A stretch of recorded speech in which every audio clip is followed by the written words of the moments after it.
नमामि धन्वन्तरिमादिदेवम्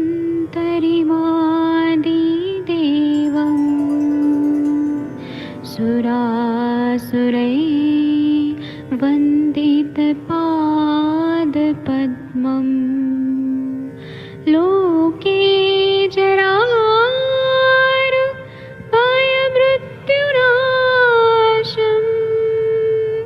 दातारमीशम्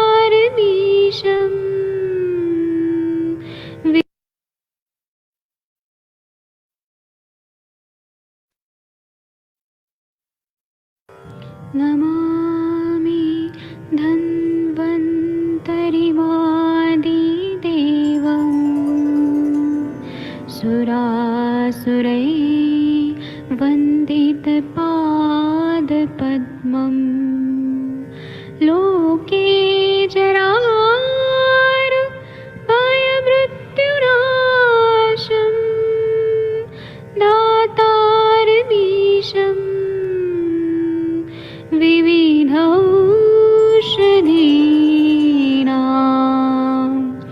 शङ्खं चक्रं जलौकां दधतं मृतघटं चारुतोर्भिश्चतुर्भिः सूक्ष्मस्वच्छादिरुद्यं शुकपरिविलसन्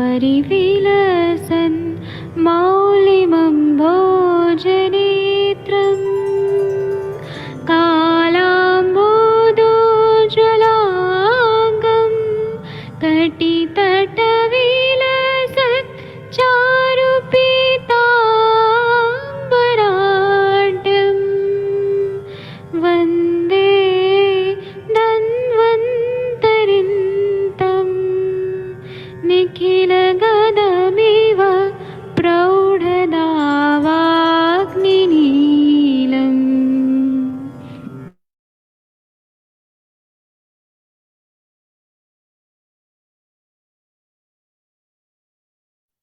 प्रणाम सभी लोगों को। मैं वैद्य अरविंद पाठक पुणे महाराष्ट्र से आप सभी लोगों का स्वागत करता हूँ। सभी को मैं प्रणाम करता हूँ। आइए आज हम लोग क्लिनिकल समाचार शुरू करते हैं। इस पर हम अलग अलग विषयों पे बात करेंगे। पहले हम थोड़ा केस टेकिंग करेंगे, अगर किसी को केस बताना है तो बता सकते हैं, या फिर हम लोग ना जो अपने सैद्धांतिक भाग हैं वो देखेंगे। कुछ अलग अलग टॉपिक पे बात करेंगे जो ज्ञानवर्धक है, सभी को फायदा हो, ऐसा ये हमें सेशन को सक्सेसफुल करना है। आप लोगों में से कोई केस बताना चाहते हैं तो बताइए। पल्लवी मैम, तनिका मैम, उत्कर्ष शर्मा जी, कुछ केस डिस्कस करना चाहते हैं आप लोग? Good evening sir. जी मैम, प्रणाम, बताइए। सर कोई केस तो नहीं है, वैसे मैं पूछना चाहती थी सर कि बच्चों में जब कॉन्स्टिपेशन होती है तो उसमें क्या कर सकते हैं सर हम लोग? बच्चों में कॉन्स्टिपेशन हो रहा है तो जब रोटी बनाते हैं ना, हाँ जी। उसमें 1 चम्मच एरंड का तेल डाल दें। तो सर इसमें फिर परमानेंट हम लोगों का क्या सोल्यूशन हुआ कि इसमें फिर मतलब जब तक डाल रहे हैं कुछ ऐसा कोई तो परमानेंट पहले सोल्यूशन तो नहीं? उसका कॉन्स्टिपेशन ठीक करिए, बाद में खाने में तक्र और ये घी का सेवन कराइए, अग्नि को बढ़ा के। ठीक है, और तक्र का सेवन। हाँ, ठीक है सर। और सर त्रिफला वगैरह? त्रिफला भी दे सकते हैं ना, लेकिन बच्चे त्रिफला खाएंगे क्या? ऐसा सोचिए कि बच्चे क्या चीज खा सकते हैं, छोटे बच्चे। अरे सर वही तो खाते नहीं है ना। बच्चे खाते ही नहीं है सर, वो खाना खाते ही नहीं है, तो फिर क्या करूं, मुझे समझ नहीं आता। तो जैसे लवण भास्कर चूर्ण है ना, उनको चाटने के लिए आदत डालिए, लहसुन आदिवाटी चूसने का आदत डालिए। ठीक है सर। लवण भास्कर चूर्ण तो सबको अच्छा लगता है, बच्चों को। हाँ जी सर, वो तो खा लेते हैं, वो तो खा लेते हैं। हाँ, तो उसके साथ और घी का सेवन रहेगा तो अच्छे से पेट साफ होता है। और खाने में ककड़ी, गाजर, ये सब रहेगा ना, या खीरा, तो उससे पेट अच्छे से साफ होता है रोज। तो सर बच्चों को घी कितना कितना दे सकते हैं सर? बच्चों को 1 चम्मच, 2 चम्मच, 3 चम्मच, 4 चम्मच मैक्सिमम। 4 चम्मच मैक्सिमम? हाँ, अगर ये सबसे नहीं होता है तो फिर बस्ती देना पड़ता है। तो बस्ती किसकी सर, शीरबला तेल की दे दूं? निर्मला तेल की 5 से 10 ml, जितना आप दे सकते हैं, 10 ml, 25 ml। 10 ml, 25 ml, ठीक है सर, वो मैं ठीक है, वो करके देखती हूँ। ठीक है, प्रणाम सर, थैंक यू। और उनको वो दवाई मिल गया जो आपकी थी, हाँ जी भाभी? सर, वो दवाई मिल गई थी, आज शाम को मिली है, और कल सुबह आपको फोन करेंगे वो फिर पूछने के लिए सारे। जी ठीक है। जी सर। Thank you. और पल्लवी जी, आप कुछ बोलना चाहती हैं, कोई केस पूछना चाहती हैं, बताना चाहती हैं? या सीमा शर्मा मैम, अगर कोई नहीं बोलना चाहते हैं तो आप लोग को मेरा बात सुनना पड़ेगा। जब हम पित्त दोष के बारे में देखते हैं, सोचते हैं, पढ़ते हैं, तो पित्त जो रहता है उसके बारे में क्या बताया गया अपने ग्रंथों में, कि एक ऐसा शारीरिक द्रव्य है जो अपने आग्नेय कर्म के द्वारा शरीर में अग्नि कर्म करता है, पक्ति और अपक्ति ऐसा काम करता है, आहार का पचन करता है और शरीर में उष्मा का मात्रा अमात्रा को निर्धारित करता है और शरीर की रक्षा करके शरीर को धारण करता है। बॉडी का टेम्परेचर मेंटेन रहना चाहिए। अगर शरीर ठंडा पड़ गया तो भी बीमारी होती है, शरीर गर्म हो गया तो भी बीमारी होती है। तो एक मात्रा में उष्मा को रहना जरूरी है और आहार का पचन करता है, आहार का ट्रांसफॉर्मेशन करता है। इसको तप संतापे धातु से ये बना है पित्त, पित्त शब्द। पित्त के बारे में अगर हम लोग ग्रंथों में देखें तो पित्त के बारे में क्या बताया है कि उसके रस, सॉरी, उसका ये क्या बताए, गुण क्या बताए पित्त के? तीक्ष्ण, द्रव, उष्ण, सर, द्रव, ऐसे बताया। तो और न चरक संहिता में ऐसा बताया है कि पित्त के बारे में बताया है कि यह पक्ति पक्तिम च पित्तम, दर्शनम अदर्शनम च, देखना और न देखना है पित्त का कार्य। प्रकृति विकृति वर्ण, शरीर का कलर अच्छा होना या विकृत वर्ण पित्त की वजह से होता है। फिर शौर्यम भयम क्रोधम हर्षम मोहम, मतलब शौर्यता जो रहता है, शूरता, वो पित्त की वजह से होता है। भय, क्रोध, भय ज्यादातर वायु की तरफ जाता है, लेकिन वो यहाँ पे चरक में इसके लिए बताया, भय अगर ज्यादा हो रहा है तो पित्त दूषित है, इसलिए क्रोध है, मोह है, ये पित्त की वजह से होता है। सुश्रुत के मत से पित्त का स्थान यकृत और प्लीहा है और दृष्टि है, त्वचा है, त्वचा में भ्राजक पित्त रहता है, आमाशय में रहता है पाचक पित्त रहता है। और सुश्रुत ने इसको और भी बहुत अच्छे से बताया कि मेधा में भी जो रहता है, ब्रेन में जो रहता है, वह भी पित्त, ये जो रहता है ये भी पित्त की वजह से होता है। दूसरा, इसमें और क्या बताया है कि पित्त के बारे में ऐसा कुछ शब्द बताए अपने ग्रंथों में, जैसे पित्त संशमनम, पित्त अवसादन, पित्त प्रसादन, पित्तघ्न, पित्त प्रकोपणम, पित्त उत्क्लेश, पित्त कर्षण, पित्त संशोषण, पित्त वर्धन, पित्त प्रदूषण, पित्तानुलोमन।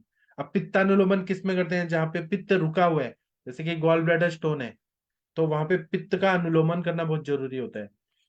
या पित्त रेचन, पित्त का रेचन करना जरूरी होता है। पित्त का पाचन, जहां साम पित्त है वहां पे पित्त का पाचन करते हैं। पित्त शोधन, कहीं कहीं हमें पित्त जनन कार्य करना पड़ता है, जहां पे पित्त बन ही नहीं रहा है। ऐसे बहुत सारे शब्द हैं। पित्त पित्त सारक। फिर अब इसी से मिलते जुलते और भी शब्द बताए, जैसे कि जो पित्त बढ़ने की वजह से होता है, और उसके कुछ गण बताए, जैसे पिपासा निग्रहण, तृष्णा निग्रहण गण, ताप प्रशमन, तापहर, मूत्रल, पित्र विरेचक, पित्त सारक। मैं जो भी बता रहा हूँ ना, ये सब ऐसे शब्द है, लेकिन हम कुछ ऐसा थ्योरेटिकल बातें करते हैं। पित्त प्रशमन का मतलब क्या होता है कि पित्त के अतिरिक्त अन्य दोष और धातु जो है वो बढ़े हुए हैं यहाँ पे, तो फिर हमें पित्त जो इम्बैलेंस है उसको शमन करना, मतलब पित्त प्रशमन होता है। पित्त का संशोधन का मतलब क्या होता है कि पित्त जो बढ़ा हुआ है, द्रवता से बढ़ा है या उष्णता और तीक्ष्णता से बढ़ा हुआ है, तो हम उसको बलपूर्वक निकाल देते हैं, तो उसको बोलते हैं पित्त संशोधन। तो उसके लिए हम विरेचन कराते हैं। पित्त का संशोधन मतलब पित्त विरेचन करना। इसी तरह से आप लोग कुछ बोलना चाहते हैं तो बोल सकते हैं। मैं कुछ कुछ ऐसे थीसिस लेके बैठा हूँ एमडी का, तो उससे मैं बता रहा हूँ। अब इसमें कुछ द्रव्य हम डिस्कस करते हैं। पित्त का संशमन करने वाले बहुत सारे द्रव्य है, जैसे कि चंदन है। अगर किसी को बहुत ज्यादा हाइपर एसिडिटी है, दाह वगैरह हो रहा है, तो चंदन है, रक्त चंदन, रिबेर, उशिर, मंजिष्ठा, विदारी, शतावरी, विदारी। फिर उसके बाद में कुमुद, कमल, फिर वो शेवाल, जो मतलब पानी के अंदर शेवाल होता है वो, और दुर्वा, कदली, इसका प्रयोग करते हैं। गण में अगर देखें तो काकोल्य आदि गण सुश्रुत में बताए। काकोली, शिर काकोली, जीवक, ऋषभक, मुदगपर्णी, माशपर्णी, मेधा, महामेधा, फिर कर्कट श्रृंगी, छिन्न रुहा, मृद्विका मतलब मनुक्का, जीवंती, मधुक। सर, आदित्य सर है क्या? सर आपने कुछ एक टॉपिक बोला था ना, ब्लड को प्यूरिफाई करने का, कुछ वो टॉपिक बोला था, जी सर, जी जी सर, जी सर। बताइए ना आप सबको। ब्लड को प्यूरिफाई आपने कुछ कहा था ना, सर। CCRS का कुछ प्रोजेक्ट है, ICMR का। हाँ हाँ सर। सर इस बार तो डेट निकल गई है, लास्ट डेट कल की है। लेकिन सर जैसे मतलब इथिकल प्रॉब्लम्स आ रही थी। ये टॉपिक ये था सर कि एक मिनट सर, मैं फाइल ही खोल लेता हूँ। टॉपिक ये था कि जैसे अगर हम एक अरिस्टम दे, कोई जो हेल्दी डोनर्स है, मतलब जो रक्तदाता है, उनको अरिस्टम या आसवम कोई पिलाए, और एक मंडल पिलाए सपोज, एक मंडल, या 90 दिन के लिए पिलाए। पिलाने के पहले उनका खून ले, और उस खून को चेक करे जो नेचुरली डिजनरेट होता है। जैसे हम उसको फ्रिज में रखते हैं तो खून नेचुरली भी डिजनरेट होता है, मतलब इसलिए हम 35 दिन या 42 दिन के बाद उसको नहीं रख सकते। तो नेचुरली जो डिजनरेट हो रहा है, वो कितना डिजनरेट हो रहा है उसको क्वांटिफाई कर ले। जैसे कितना फ्री हीमोग्लोबिन है, कितना स्लाइसिस हुआ है, वो क्वांटिफाई कर ले।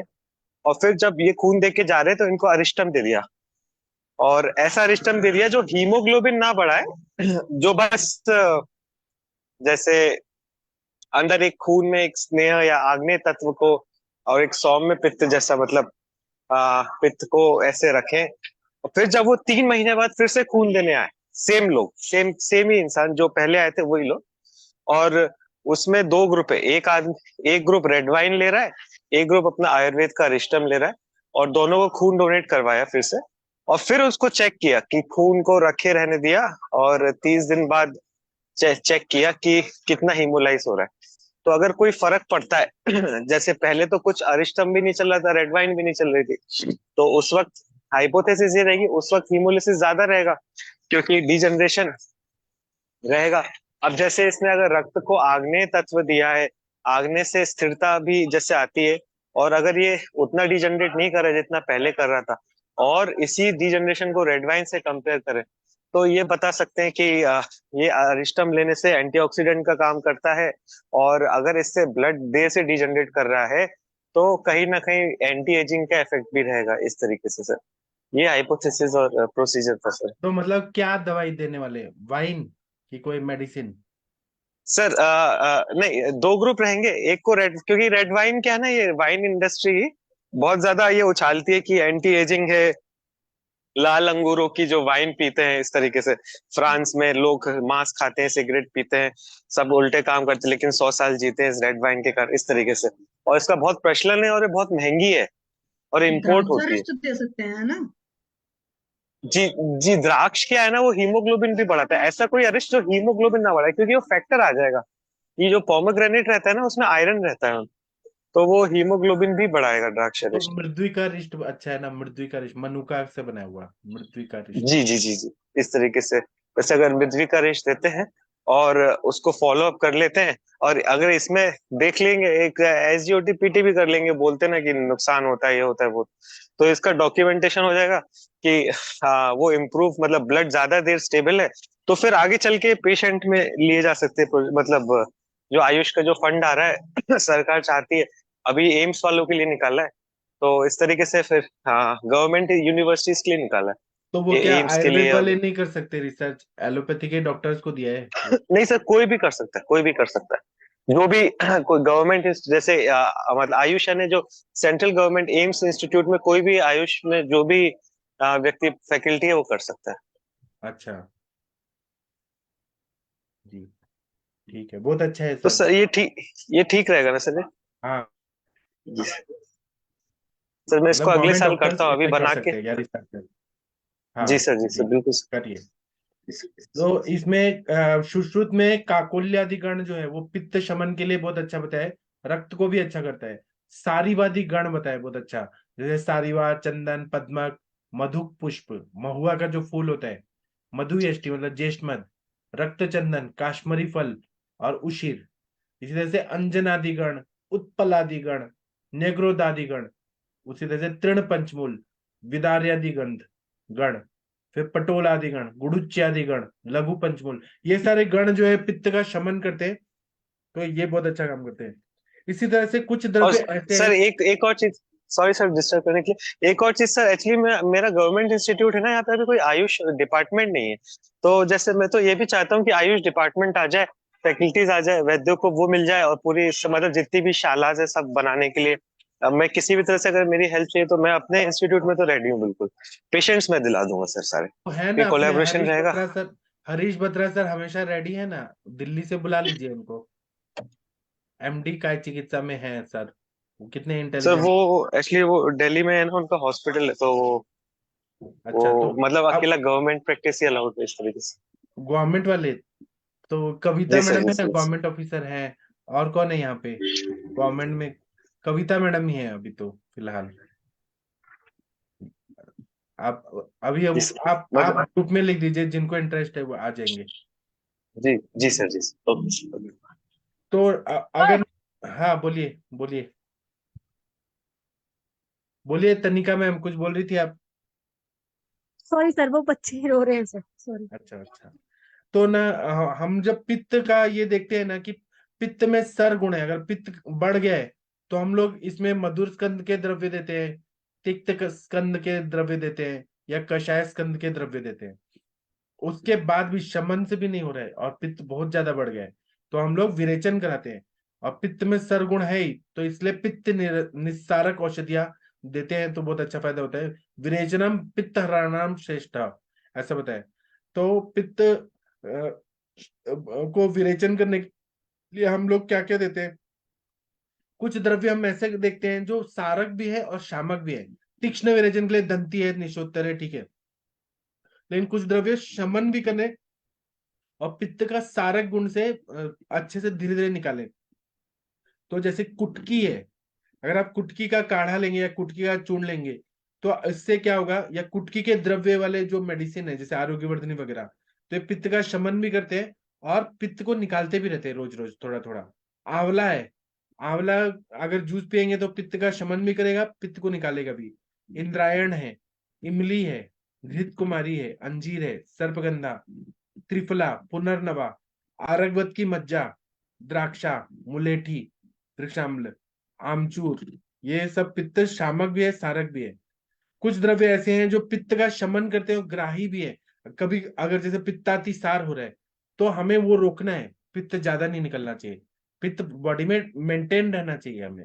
तो ग्राही विपरीत गुण वाले कौन से हैं? तो दाड़िम, दाड़िम अगर देंगे ना तो बहुत ज्यादा पित्तातिसार हो रहा है उसको रोक देगा, पित्त का शमन भी कर देगा। कुटज की त्वक है, वो ग्राही भी है और पित्त का शमन भी करता है। फिर बिल्व, बिल्व भी है, वो पित्त का शमन भी कर देगा और पित्त का ग्राही गुण के वजह से पित्त को रोक भी देगा, जितना चाहिए बॉडी को उतना ले लेगा, मतलब उतना बैलेंस कर देगा। फिर दारू हरिद्रा है, फिर जम्बू है, सेब है, कमल है, फिर, पटोल है, पित्त पापड़ा है, पित्त का शमन भी करता है, ग्राही भी है। इसी तरह से कुछ द्रव्य जो हैं जो पित्त का निस्सारक रहते हैं, पित्त को पूरा निकालते हैं और यकृत को उत्तेजना भी देते हैं। तो जैसे कि ताम्र भस्म, ताम्र के कल्प आप कभी भी देंगे या ताम्र देंगे ना, वो यकृत को स्टिमुलेट करते हैं और पित्त को निकालते हैं। इसलिए हम लोग कॉलीलिथियासिस जब रहता है तो हम लोग क्या करते हैं, जैसे कि गॉल ब्लैडर स्टोन, तो हम ताम्र के योग देते हैं, त्रिविक्रम रस या ताम्र भस्म, वो पित्त को निकालता है, ऐसा सिक्रिएट करता है पिघला के। उसी तरह से सज्जी क्षार है, घृत कुमारी है, सनाए, फिर मिर्च, काली मिर्च, फिर निशोत्तर, रेवन चिंदी, और ऐसे जो द्रव्य है ना, एलुआ, तो ये सब क्या करते हैं कि पित्त का निस्सारण करते हैं। कुछ द्रव्य होते हैं कि पित्त का स्त्राव भी करते हैं और उत्तेजना बहुत ज्यादा देते हैं, जैसे कि ताम्र भस्म, घृत कुमारी, ये उत्तेजना देते हैं, और कलमी सोरा, रेवन चिन्नी। उसी तरह से कुछ द्रव्य जो है वह अति पित्त का प्रकोप करते हैं। तो अति पित्त का प्रकोप ये नुकसान देता है, जैसे कि सबसे ज्यादा पित्त को प्रकोपित करने वाला सरसों है। सरसों अति मात्रा में खाएंगे तो पित्त का प्रकोप होता है। कुल्थी है, कुल्थी का दाल आप रोज खाइए, आपको पित्त एसिडिटी लगेगा। इसी तरह से हींग ज्यादा खाएंगे तो तकलीफ देता है। अलसी है, फिर उसी तरह से चाय कॉफी, ये पित्त का बहुत ज्यादा प्रकोप करते हैं, पित्त का स्त्राव भी करते हैं। जो लोग चाय ज्यादा पीते हैं उनको एसिडिटी का प्रॉब्लम रहता है। कॉफी ज्यादा पीते हैं या तंबाकू खाते हैं, गांजा, चरस, ज्यादा नमक, ये पित्त का प्रकोप करता है। फिर मद्य, पित्त का प्रकोप करता है। इस तरह से पित्त का स्त्राव बढ़ाना और प्रकोप करना, ये कुछ विहार है, जैसे कि धूप में घूमना, भूखे रहना, पूरा दिन दिन भर भूखे रहना। अच्छा, कल शशि मैम आप कुछ नहीं खाई थी तो आपको हेडेक वगैरह हुआ था क्या? शशि मैम, आप सुबह से हाँ कुछ जी नहीं सर, खाई थी? एक्चुअल में मेरे को हेडेक का मेन वैसे तो नहीं ज्यादा होता है, मतलब कि खाने से कम रिलेटेड है, अगर बहुत लंबा गैप हो तो नॉर्मली जैसे मैं जब भी टेंशन हो जाता है, जैसे मान लो कोई चीज सोचते सोचते आप अटक गए तो वो हेडेक होता है। कॉलेज में हो रहा था, फिर बाद में वो चीज नहीं था, क्योंकि माइंड सेट भी बहुत डिपेंड करता है। जैसे बहुत सारे लोग सोचते हैं ना 2-4 घंटे खाया नहीं तो प्रॉब्लम हो जाएगी, मैं तुरंत सोचती हूँ मेरा लंघन हो रहा है तो मेरे लिए बेटर है। तो वो चीज है, थोड़ा सा पानी वानी का जैसे ख्याल रखना चाहिए, या कुछ फ्रूट्स वगैरह इंसान खा लेता है तो आपने ठीक क्या रहता लिया, है। मतलब आप सुबह 2 बजे उठ के गई तो आपने हाँ, क्या लिया? पानी लिया, शरबत लिया, क्या लिया? मैं 2 बजे उठी थी तो मैंने अपना मतलब डेली रूटीन करने के बाद में घर से मैं 1 कप चाय पीकर गई थी, फिर मैं वहाँ कॉलेज वॉलेज पहुंची थी। तो टाइम पास करना था, तो उस वक्त मतलब तब तक स्टाफ नहीं आया था, क्योंकि मैं 9 बजे पहुंच गई थी। तो मैंने 1 कप वही छोटी सी चाय ली थी। उसके बाद तो फिर मैं पूरे रास्ते, मुझे टाइम ही नहीं मिला था, क्योंकि लगातार ये था कि वहां से निकलने के बाद बस पकड़े घर पहुंचे। और फिर बीच में एक जगह वो दिखा था, थोड़ा सा मूंगफली टाइप का था, गजक मतलब एक्चुअली। तो वो मैंने 1 पीस वहां खाया था, मैंने कहा कुछ खा लो, और फिर घर आकर खाए थे। तो वो मैं अब ज्यादा पैनिक नहीं होती कि मैं भूखी हूँ, मेरे को बस ये रहता है। हालांकि ये है कि जब बिल्कुल तो खाली कल रही है भूख सर नहीं तब तो लगा लगता आपको? है। कल पूरा दिन भूख ही नहीं लगा आपको? नहीं, ऐसा कुछ खास भूख नहीं लगाता है, अच्छा, क्योंकि मतलब दिमाग आप, में था कि चलो लंघन कर लो थोड़ा सा। अच्छा एक्चुअल मतलब, में भूख का भी ना माइंडसेट से बहुत रिलेटेड रहता है। जैसे व्रत वाले दिन इंसान भूखा रह लेता है, और दिन होता है कि नहीं भूख लग चुकी है खा लो कुछ। अब व्रत वाले दिन भूख मतलब 4 या 5 बजे के आसपास एहसास होता है पेट में। जब पेट में कुछ होने लगता है तो लगता है नहीं भाई चाहिए कुछ खाने को। तो ये चीज भी होती है सर। जी, हालांकि ये तो होता ही है कि अगर आप बहुत ज्यादा भूखे रहेंगे तो वात का प्रकोप होगा, बहुत सारी चीजें होंगी। पित्त का प्रकोप होगा, और मेन हाँ, पित्त का भी क्षुधा होगा, वेग और को बहुत ज्यादा रोकने से, सोचने से होता है। सोचने से है, और क्षुधा लगी है लेकिन उसका वेग रोक रहे हैं तो आपका हम्म। पित्त का प्रकोप शुरू हो जाएगा। अगर आप हाँ जी, रोक हाँ जी रहे सर। हैं तो। आपको तो कल भूखी नहीं लगी थी ना, आप इतना खुश थी कि मेरा हाँ, एमडी उतना भी हो उस गया। तरीके से नहीं था, बस मेरे को था कि चलो निपटाओ भागो घर, क्योंकि अच्छा शशि अगर मैम, आपका कितना साल के बाद एमडी में, मतलब एकेडमिक कितना साल के बाद आ पाई? सर प्रॉपर एकेडमिक का अगर सोचे तो 2005 की मैं यूजी पास आउट हूँ, तो 2005 और 23 तो 18 साल हो गया। बीच में मैंने एनडीडीवाई किया था 2018 से लेकर के 2021 तक में। तो वो भी एक एकेडमिक टाइप का था, लेकिन उस तरह का नहीं होता है। एनडीडीवाई थोड़ा सा अलग होता है, उसमें भी हालांकि संडे संडे क्लासेस चलती थी, उसमें डेली क्लासेस नहीं होती थी। तो उसमें तो मैंने हर संडे क्लास पूरी पूरी अटेंड करी है, मतलब मैक्सिमम मेरा मतलब रहा 18 है। साल बीएमएस के बाद आपका 18 साल अपने घर गृहस्थी सब बैलेंस किया, उसके बाद आप पढ़ने जा रही हैं, और वो भी जी सर। आपके जो क्लासमेट होंगे वो तो छोटे छोटे बच्चे बच्चियां होंगी, आप सर उनके वो तो साथ। है ही, जो मेरे प्रोफेसर वगैरह भी होंगे, मुझे लगता है ना जो मेरे गाइड वगैरह होंगे, हो सकता है वो मेरे से कम एज के हों, क्योंकि एक मैम वहाँ दिखी थी तो मेरे से काफी मुझे छोटी लगी। तो मैं वही देख रही थी जो एमडी उमडी में लोग हैं वहाँ पर पोस्टेड हैं, जैसे प्रियंका चौधरी मैम ही थे। तो उनकी हाँ भी एज मेरे से काफी कम थी, जो मुझे लग रही थी। नॉर्मली एक्चुअल में 35 तक तो या 40 तक तो आ ही जाते हैं ना, जितने भी प्रोफेसर वगैरह होते हैं। जी, और वो तो प्राइवेट असिस्टेंट कॉलेजेस में तो प्रोफेसर वैसे है, भी वो तो कम एज बहुत के लोग छोटी है। होते हैं। वो हम्म। तो आपसे शायद 20 साल छोटी होंगी, मतलब वो असिस्टेंट प्रोफेसर है ना, अभी ज्वाइन किए हैं, बहुत हाँ, छोटी। असिस्टेंट प्रोफेसर है, बट जैसे यूजी किया होगा फिर पीजी निकाला होगा, इस तरीके से किया होगा। तो हाँ, 15-20 साल का गैप हो सकता है कुछ लोग में, कुछ लोग का 10 साल का गैप हो सकता है। तो डिपेंड आप करता है। छोटे बच्चों से पढ़ेंगी उनके साथ तो आपको कैसा फील होगा?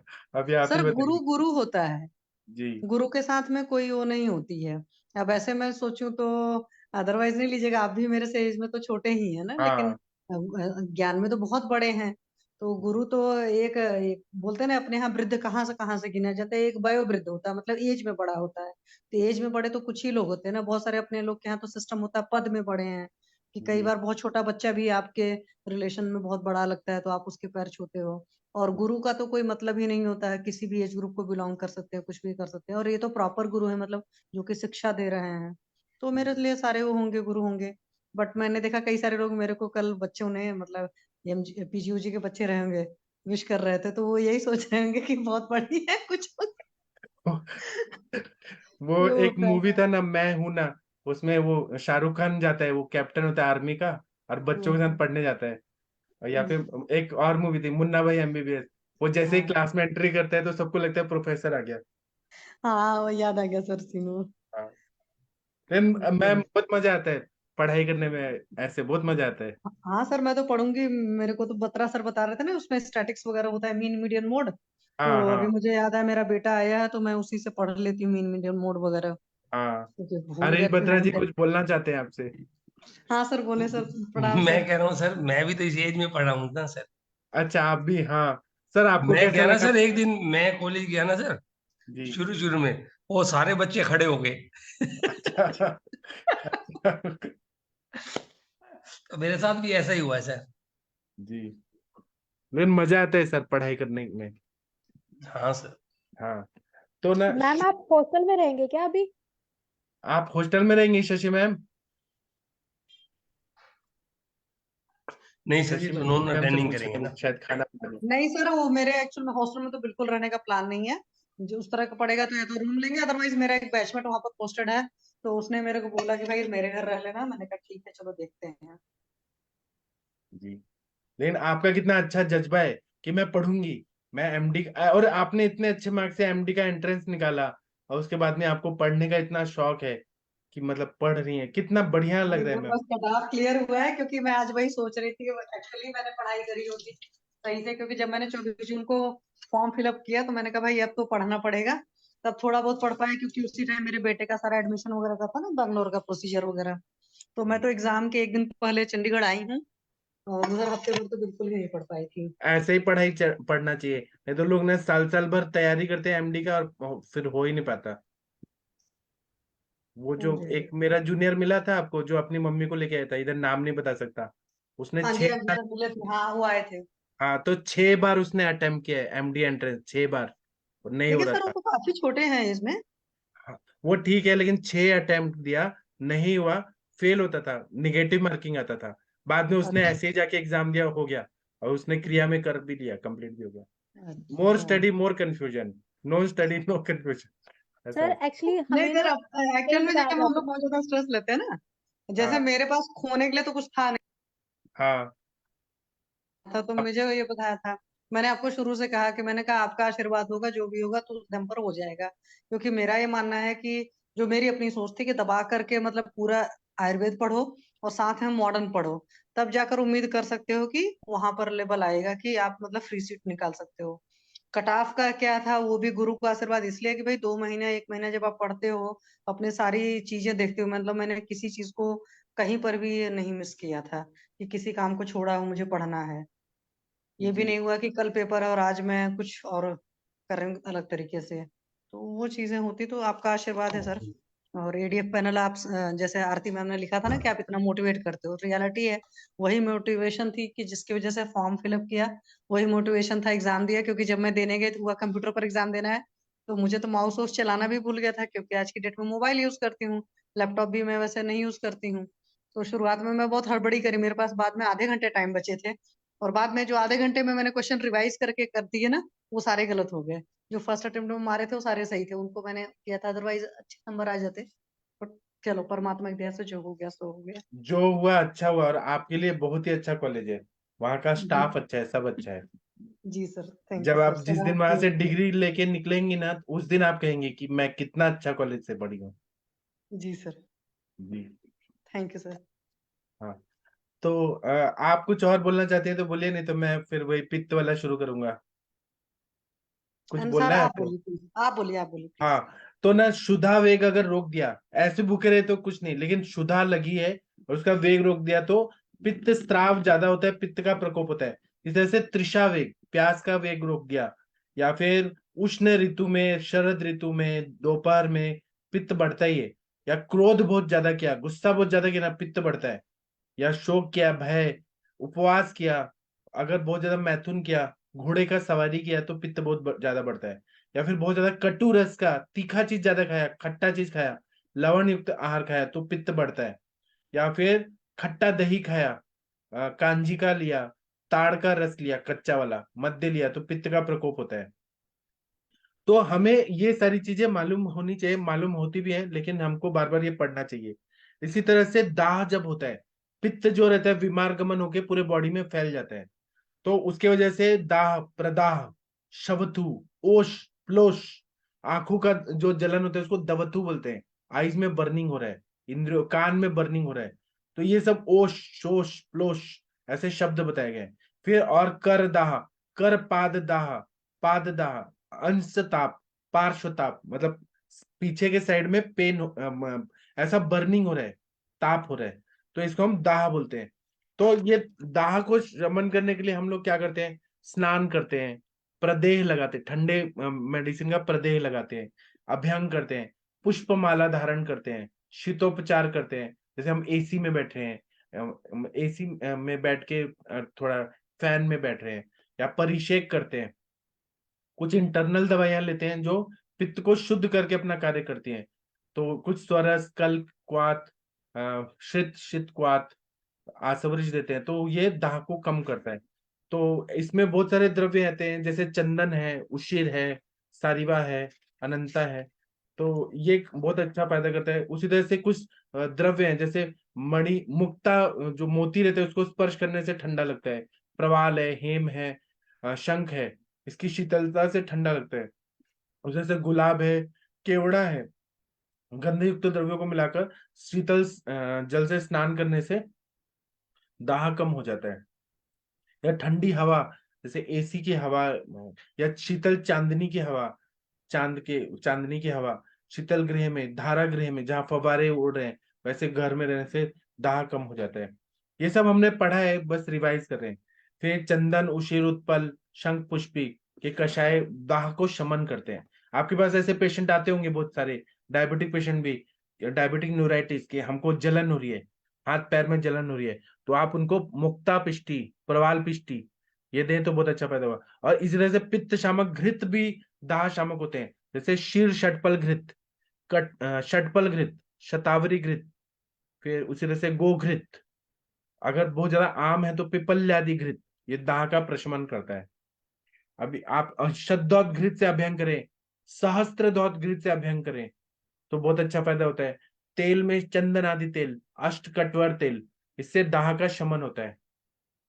और लेप लगाना है तो चंदन, कर्पूर, उशेर, फिर गीला कीचड़ होता है, शीतल पंख और बर्फ, इसको मिक्स करके उसका लेप लगाने से दाह को शमन होता है। शीतल जल वाले तालाब में स्नान करने से, अवगाहन करने से दाह का शमन होता है, ऐसा बताया। आप लोग कुछ और बोलना चाहते हैं तो बोलिए, कोई केस, कुछ केस बताना चाहते हैं, डिस्कस करना चाहते हैं। डॉक्टर प्रीति मैम कुछ केस आप डिस्कस करना चाहती हैं, डॉक्टर वैशाली मैम, माधुरी मैम, अगर सुनना अच्छा लग रहा है तो मैं तो बोलते रहूंगा, बोलते रहूंगा। सर मेरे को एक चीज पूछना था, आज मेरे पेशेंट आए थे, उनके वैसे तो सारी चीजें ठीक चल रही है, बट हाँ आज एक बात बता रहे थे कि जब वो रात में लेटते हैं खाना वाना खाने के बाद या दिन में, तो हाँ। उनको ऐसा लगता है कि जैसे मान लो लेफ्ट करवट लिए तो पानी लेफ्ट साइड गया, राइट करवट लिया तो राइट साइड गया। पानी। हाँ, मतलब उनको फील होता है पेट में पानी मूव किया, तो हाँ, क्या एसाइटिस हो सकता है उनको? नहीं उनका अग्नि मंद है क्या, भूख नहीं लग रही है क्या? हाँ, अग्नि उग्नि तो सब मंद है, मैंने चलाई थी दवाएं ववाएं, अब तो लगभग उनकी मेजोरिटी चीजें ठीक है। क्या उनका पेट तो साफ नहीं हो टाइप रहा और पेट फुल गया है क्या, जैसे प्रेग्नेंट लेडी होती है वैसे नहीं पेट? नहीं नहीं, वो सब पेट वोट बिल्कुल नहीं फूला है, मैंने यूरिन, स्टेथो लगाया तो मुझे यूरिन कुछ नहीं हो खास रहा है फील क्या? नहीं। यूरिन, और यूरिन। यूरिन का उन्होंने तो बोला ठीक है, बट मैंने उनको चंद्रप्रभा भी चलाई, हालांकि दशमूला रिस्ट, अभया रिस्ट, उनका ये सब सारी चीजें चल रही हैं। तो फिर मैंने थोड़ा सा उनको हिंगवाष्टक भी दिया। और एक मिनट सर, यहाँ बच्चों की आवाज आ रही है, मैं अंदर जाकर बोलती हूँ। जी।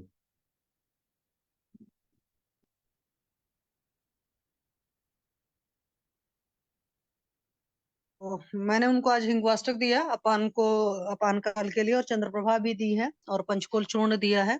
थोड़ा सा अग्नि तो मंद उनकी है ही, और एक्चुअली उनकी सर हिस्ट्री वही है, 15-20 साल का डिप्रेशन का पेशेंट रहे, मतलब दवाएं लिया है, और 15-20 साल से एलोपैथी में बीपी की भी मेडिसिन वगैरह ली है। तो वो सारी चीजें उनकी चलती रही थी, बीच में मेरे पास ज्वाइन हुए थे तो कम हो गया था जब योगा वोगा कर रहे थे, फिर बाद में लॉकडाउन में जब छोड़ा था तो फिर से प्रॉब्लम हो गई थी। तो वो सारी चीजें हैं, तो मैंने उनको थोड़ा सा सूदिंग इफेक्ट के लिए सारी चीजें दी थी, तो जैसे पैर में नमनेस वगैरह रहती है, तो मैंने उनको बोला था मसाज वसाज कर लिया करो, बट वो करते उरते नहीं है वो चीज। कुछ उनके घर में है कि भाई ऑयल यूज करेंगे तो वाइफ ने मान लो बोल दिया कि चादर में लग गया, ये है वो है प्रॉब्लम। कुछ उस तरह की भी नहीं चीजें तो हैं वो मतलब। स्नान करने के पहले सुबह कर लेना, नहाने के पहले। अरे सर वो बड़ा पंगा है उनके घर का, वो मैं नहीं बोल सकती हूँ।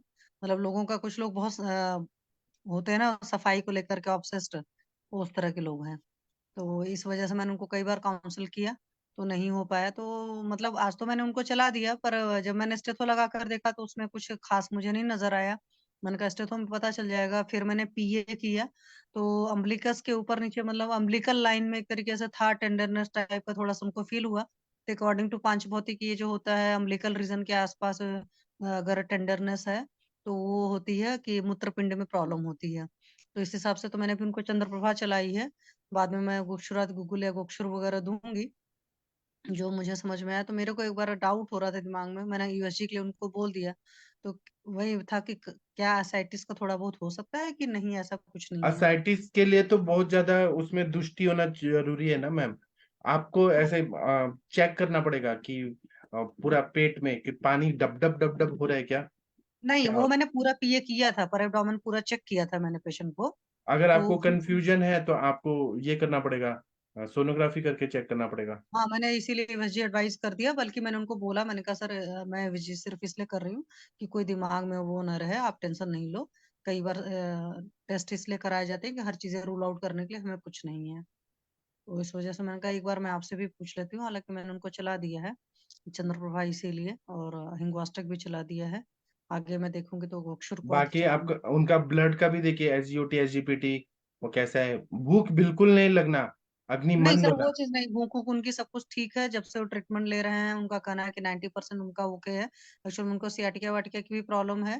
तो सियाटिका क्या प्रॉब्लम है सर, उनका जो ग्लूटियल मसल्स हैं उस रीजन में उनको पेन होता है। जब सुबह जैसे 3-4 घंटे उठने के बाद में उनको पेन होता है तो रेस्ट करते हैं। तो मैंने उनको पहले कटी बस्ती करी थी, और कटी बस्ती भी मैंने थोड़ा सा आगे बढ़ करके किया था, मतलब ग्लूटियल रीजन तक, तो उनको आराम आ गया था। फिर उसके बाद उन्होंने छोड़ दिया, तो मैंने कहा सर मात्रा बस्ती तो एटलीस्ट लो। कटी बस्ती मान लो नहीं हो कर रहे हो, तो अपना मूड माइंड मेकअप करेंगे तो लेंगे, क्योंकि मात्रा बस्ती वगैरह चली जाएगा। पित्तज प्रकृति के हैं, पूरा मतलब फेस का जो एक्सप्रेशन है वो भी पित्तज प्रकृति वालों की तरह लगता है। जैसे जी। मेरे सामने तो बहुत वैसे शुद्ध सात्विक हैं जो उनके फेस से लुक आता है, लेकिन स्ट्रेस्ड रहे हैं। मतलब जॉब तक छोड़ा था उन्होंने लास्ट में, इसीलिए कुछ अच्छा। सीए टाइप का फील्ड था, तो उसमें काफी स्ट्रेस था उनको। जी।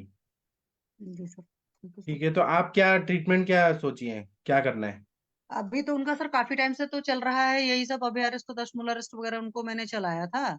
एक रसायन की तरह थोड़ा सा पानदुष्टि के लिए ऐसे ही चलाया था। और वो जो भी चलाया था उनको पहले वो भी था, स्टिफनेस वगैरह था बॉडी में। तो शुरुआत से ही मैंने पंचकुल वगैरह चलाया था। 15 दिन लेने के बाद उनका था कि मुझे मतलब पाउडर फॉर्म की दवाएं नहीं चाहिए, मुझे मतलब लिक्विड ही खाना। तो मैंने कहा ठीक है। तो मैंने दशमूला अरिस्ट अभयारिस्ट चलाया था, फिर द्राक्षारिस्ट ऐड किया था 1 महीने पहले, तो भी काफी फर्क था। फिर मैंने सुगंधारिस्ट भी ऐड किया पिछली बार, तो उन्होंने लिया नहीं उसको, उनका था ज्यादा नहीं। तो इस बार मैंने और उनको महाकल्याण घृत चलाया था, तो काफी बढ़िया था। इधर उन्होंने महाकल्याण घृत कम कर दिया था, तो उनके थ्रोट में प्रॉब्लम थी थोड़ा, जैसा सुबह लगता था कुछ स्टिकी सा फंसता है, तो महाकल्याण घृत से वो भी बहुत बढ़िया था। तो एक तरीके से समझ लीजिए सर, आम वात भी है थोड़ा सा है, थोड़ा सा वात रक्त भी है, काफी चीजों का है, और स्ट्रेस की पूरी हिस्ट्री है। मतलब जब 15 साल डिप्रेशन की मेडिसिन लिए तो वो अलग से हो ही जाता है, और 15-20 साल बीपी की दवाएं खा लो तो उससे तो आमदोस्ती अच्छे से हो ही जाती है। तो ये सब सारी चीजें रही हैं। अभी इस बार उन्होंने कहा पानी का बताया, तो मुझे लगा, मैंने कहा पेट तो मैंने चेक किया, पेट मुझे कुछ ऐसा खास नहीं नजर आया, पर देखती हूँ नहीं तो फिर मैं नाभि पूरण वगैरह, वो एक्चुअल में वो घर पर कुछ भी नहीं करते हैं, नहीं तो नाभि पूरण करे तो उससे भी काफी उनको फर्क पड़ेगा। और गोक्षुर वगैरह से अभी मैंने उनको मेंटल ऐसे कोई खास दवा नहीं चलाई कि मतलब नरवाइन टॉनिक टाइप से कुछ चला दें। देखती हूँ नहीं तो फिर एसटी मधु वगैरह दूंगी मैं साथ में। जी। तो मेरे को था कि एक बार मैं आपका राय ले लेती हूँ, आपका क्या कहना है हाँ, इसमें। आप देखिए, अब पानी ऐसे अगर ज्यादा पानी पियेंगे और ऐसे लेटेंगे तो भी ऐसे फील होता है। आप एक बार यूएसजी से कंफर्म कर लीजिए। जी सर, ओके सर, ठीक है। Thank you sir. हाँ, डॉक्टर वैशाली मैम ने हैंड रेज किया है, कुछ बोलना चाह रही हैं। सर आज मेरे पास एक पेशेंट आए थे। जी। तो उनका एक्चुअली लगभग 1 साल पहले उनको फाइमोसिस हुआ था। जी। तो इन्फेक्शन रहा था। तो वो ठीक हो गया था। उस टाइम भी उन्होंने शुगर टेस्ट कराया था, और अभी 1 साल बाद, लगभग 1 साल बाद फिर से वही फाइमोसिस डेवलप हुआ। और तो उनके जो एलोपैथिक डॉक्टर थे, उन्होंने शुगर टेस्ट कराया है, तो उनकी शुगर 300 प्लस में थी।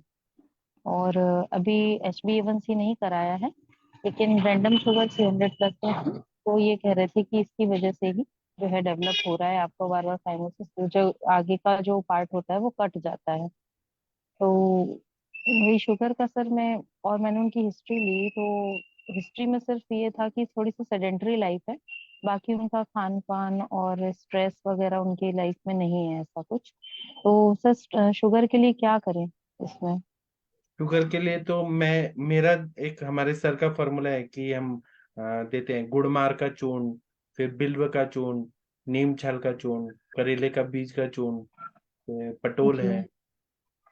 अच्छा ये सर, अभी हाँ मैंने उनको चंद्र प्रभावती हाँ और एक सर चरक की शायद हाइपोनेट आती है, जी वो यहाँ पर सर ये अवेलेबल रहती है, तो वो दी है। जी और उनको जो टिप पर जात्यदी तेल लगाने के लिए सर बोला है, कि हाँ वो जो कट सा जाता है उसके मतलब व्रण भरने के लिए हाँ जात्यदी तेल दिया है।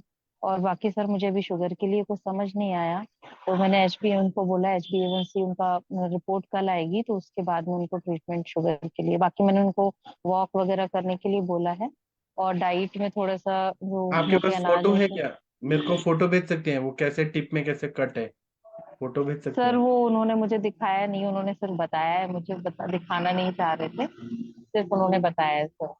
नहीं आप ऐसे नहीं, ऐसे नहीं, बिना देखे आप आंख जी अंधेरे में तीर मत दिए, ऐसे ऐसे थोड़ी जी, ना होता तो सर उनसे फोटो मांगू मैं? है। हाँ मुझे दिखाइए, फिर मैं बताऊंगा। कभी कभी क्या होता है, पित्त का प्रकोप ज्यादा होगा तो शब्दोद्घृत कैलाश जीवन हल्दी के साथ लगाना पड़ेगा। अगर वो अच्छा। पित्त होगा तो आप जात्यादि तेल लगाएंगे तो कैसे हील होगा? नहीं होगा हील। जी। और वहां पे अगर हाँ बहुत लस्सी का होगा, पोए होगा, तो आप तेल करेंगे तो और ज्यादा वो बढ़ेगा, वहां फिर सर, वो ड्राई ये चीजें कह लग। रहे थे कि जो एलोपैथिक के जो डॉक्टर थे, उन्होंने कोई ऑइंटमेंट दिया था, तो ऑलमोस्ट वो हील हो चुका है, मुझे नीड तो नहीं है अभी। लेकिन मैंने फिर भी उनको जाते तेल दे दिया था कि आप लगा लें। बाकी वो कह रहे थे अभी इतनी कोई इशू नहीं है, अभी इशू उनका यही था कि उनकी शुगर एकदम से बहुत बढ़ी हुई आई थी, अच्छा, ये इशू ज्यादा था जी। तो उसके लिए सर क्या मेन ट्रीटमेंट रहेगा, शुगर के डाइट लिए तो वगैरह तो? गुड़मार चूर्ण देंगी तो एकदम कम हो जाएगी, या बसंत कुसुमा का रस। और बाकी लोग बताइए, आप लोग क्या देते हैं शुगर के लिए? वो पतंजलि का आता है ना कुछ कुछ, मधु ग्रेट। मधुनाशिनी? हाँ मधु नाशनी, मधु ग्रेट, उससे कम होता है। अच्छा सर, सर वो वैसे तो जम्बुआदी मैं जोग भी आता है एक ना उंजा का, उसका बहुत अच्छा रिजल्ट है सर, जम्बुआदी जोग का ना। जी ऊंझा का जम्बरू आदि हो। हाँ जी हाँ जी, वो मैम मैम मैंने ये दिया था। जी। तो मैंने ये दिया है पेशेंट को, और पेशेंट की 3 महीने में ब्लड शुगर लेवल को HbA1c 6 था, तो अभी 5.7 आ गया है, और ब्लड शुगर लेवल उसके अच्छे हो गए हैं। पहले जो एवरेज ब्लड ग्लूकोज लेवल था वो 167 था, अभी उनका जो है वो 116 हो गया नॉर्मल लेवल पे। अच्छा मैम, हाँ जी इसका क्या डोज क्या रहता है? मैम, पाउडर 2 फॉर्म में बीडी आता दिया मैंने, नहीं नहीं नहीं, टैबलेट फॉर्म पे आया है, टैबलेट फॉर्म में, तो मैंने उनको 2 BD दिया था। है? ओके, ठीक हाँ है। जी ठीक है और मैम, अच्छा इसको अच्छा करके रिजल्ट है, उसके साथ मैंने त्रिकटु दिया था मैम उनको। जी और साथ में मैं आरोग्यवर्धी वटी जरूर चलाती हूँ, सबको ही दे देती हूँ। तो ये जी। तीनों के साथ ही उनको रिजल्ट मिल गया मैम। ओके ओके मैम, ठीक, थैंक यू मैम। सर इसमें शिला जत्वादी लॉ का सर क्या वो रहता है रोल? उससे धातुओं में जो शिथिलता आ गई है तो वो जी। ताकत आ जाता है। सर कुछ लोग सर स्मृति सागर रस भी ऐड करते हैं। क्योंकि अगर वो बहुत ज्यादा डिप्रेशन में है तो वो जी। ताकत देता है माइंड को। Okay sir, thank you sir. इस पे आप थैंक यू मत बोलिए, अभी मनीषा मैम का सुनिए, बहुत अच्छा बताएंगी। जी डॉक्टर जी। मनीषा मैम, आप कुछ बताइए, आपने एक केस सुना क्या? मैं अभी थोड़ा खाना खा रही थी, लास्ट में ज्वाइन की हूँ। हाँ, सर सर के पेशेंट है ये शायद। ये जी वैशाली मैम के हैं। एक जी बार बताइए वैशाली मैम। जी जी मैम, एक्चुअली पेशेंट आया था मेरे पास, उसकी शुगर जो है 300 प्रकृति इनकी से क्या है मैम? मैम कफज वातज बोल सकते हैं प्रकृति, उनको देख करके उनसे बात करके मुझे कफज वातज प्रकृति जी लगी। और जी। जी, और मैम उनको एक्चुअली फाइमोसिस जी। हाँ हेलो। हाँ हाँ मैम हाँ, आवाज ये चली थोड़ा गई लास्ट थी। में सुनी थी मैं। हाँ मैम। जी मैम आवाज चली गई थी। हाँ मैम। हाँ मैम। जी तो मैम उनका शुगर रेज है और फाइमोसिस डेवलप हो रही थी उनको, लास्ट ईयर भी हुई थी, एक साल पहले। अभी फिर से हुई तो उनके डॉक्टर ने उनका शुगर टेस्ट कराया तो वो 300 प्लस आई है आरबीएस। अभी HbA1c का नहीं आया रिजल्ट। और बाकी हाँ, उनकी डाइट में है शुगर, उनको काफी पसंद है लेना, तो वो तो लेते हैं। तो अभी बंद कराई मैंने कि एडिड शुगर कोई भी नहीं ले। और बाकी मेडिसिन में मैम हाइपोनिट जो चरक का आता है वो एक एक टैबलेट स्टार्ट किया है और चंद्रप्रभा वटी स्टार्ट किया है। बाकी मुझे अभी कुछ समझ में नहीं आ रहा था कि मतलब किस बेस पे मैं करूँ, तो मैंने अभी यही किया है। और मैं आपसे जानना चाह रही थी क्या करूँ। मैम अभी सिर्फ हमको कंसंट्रेट शुगर पे होना है, तो उनका अग्नि कैसा है? दीपन पाचन अच्छे से हो गया मैम? अग्नि अच्छा है, अभी दीपन पाचन तो मैम जी। स्टूल स्टूल चेक किए मैम उनका? हाँ वो सब मैम नॉर्मल है, उनको स्लीप भी नॉर्मल है, उनका यूरिन भी नॉर्मल है। इवन जी। शुगर जरूर बढ़ा है लेकिन यूरिन भी उनका नॉर्मल है। वो ये कह रहे थे कि हाँ कुछ दिन पहले रुक रुक के जो भी आ रहा था अभी वो ठीक है, तो वो भी नॉर्मल है। और उनको स्ट्रेस भी नहीं है ऐसा कोई, मतलब नॉर्मल जैसे होता है वही है, बाकी कोई स्ट्रेस नहीं। बस हाँ उनकी लाइफस्टाइल थोड़ी सेडेंटरी है, तो उसके लिए मैंने उनको बोला, वो टीचर हैं तो वही मॉर्निंग में उठ करके कुछ भी नहीं करना, सीधे पहुंच जाना और फिर वहां पे बैठे रहना, फिर वापस आकर के बैठे रहना, यही उनका वो है। कोई चलने फिरने का रूटीन मैम नहीं। योग एक्सरसाइज तो कराइए ही उनको। जी जी और मॉर्निंग वॉक कम से कम 2 बार करें, 2 किलोमीटर करें वो। जी इवनिंग मॉर्निंग वॉक दोनों करें। और दूसरी जी बात जी है, जैसे अभी बताए सर ने, सारी शुगर की बहुत अच्छी औषधियाँ बताएं। जी एक जी काम और करेंगे उसमें, यदि बसंत कुसुमा का रस और प्रवाल पिष्टी जी। 10 टैबलेट का 10 डोज बनाइए उनको। दोनों और की 10-10 प्रातः, टैबलेट मिला के। हाँ प्रातः उनको ना 10 डोज बना के और प्रातः सेवन कराइए उनको खाली पेट में, जी क्रीम से, मलाई से, मक्खन शुगर के मलाई लिए। एक इसमें। शहद से नहीं। और उसके जी बाद गुड़मार चूर्ण, तेज पत्र और गिलोय, और उसमें जी थोड़ा मुक्ता भी डालिएगा। और जी साथ में कुछ निम्बादी योग भी चलाइए उनको, यदि बनता है तो बस्ती भी कर दीजिए उनको मैम एक बस्ती बार। कैसे, मैं सोच रही थी बस्ती के लिए, बस्ती किससे करूँ। बस्ती करिए ना मैम, बस्ती करिए उनका।